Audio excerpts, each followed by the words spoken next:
അങ്കമാലിയിലത്തെ പ്രധാനമന്ത്രി എന്റെ അമ്മാവനാണ്, അങ്ങനോട് പറഞ്ഞ കാശ് അയച്ചു തരുമെന്ന് പറഞ്ഞു. അമ്മാവനെ വിളിച്ചു പറഞ്ഞ കാശ് അയച്ചു തരുന്ന അവര് പറഞ്ഞില്ലേ? നിങ്ങൾക്കൊന്ന് ഫോൺ ചെയ്ത് അങ്കമാലിയിലെ അമ്മാവൻ ആരാന്ന് പറഞ്ഞു? പ്രധാനമന്ത്രി.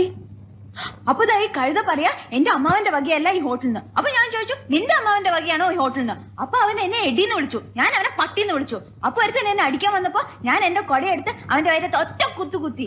എന്റെ കൊടയെ പിടിച്ച് വലിച്ചപ്പോ ദാ അവിടെ ഇരിക്കുന്ന ഫോട്ടോ എടുത്ത് ഞാൻ തറയിൽ എറിഞ്ഞു പൊട്ടിച്ചു. പിന്നെ ഒരുത്തൻ എന്നെ പിടിക്കാൻ വന്നപ്പോ ഞാൻ ഫോൺ എടുത്ത് അവന്റെ തലയിൽ ഒറ്റ അടി വെച്ചു. എന്നിട്ട് ഒരുത്തൻ എന്റെ അടുത്ത് വന്ന് പറഞ്ഞു അവന്റെയാണ് ഈ ഹോട്ടലിന്. അപ്പൊ ഞാൻ അവന്റെ അപ്പൂപ്പനെയും അമ്മുവിനെയും ഒക്കെ ചീത്ത പറഞ്ഞു.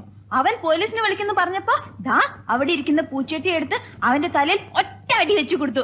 അവനെ ആശുപത്രി കൊണ്ടുപോയി. ഞാൻ വേറെ ഒന്നും ചെയ്തില്ല, ഇത്രേ ചെയ്തുള്ളൂ. അതിനാണ് ഇവന്മാർ ഇങ്ങനെ ബഹളം വെക്കുന്നത്.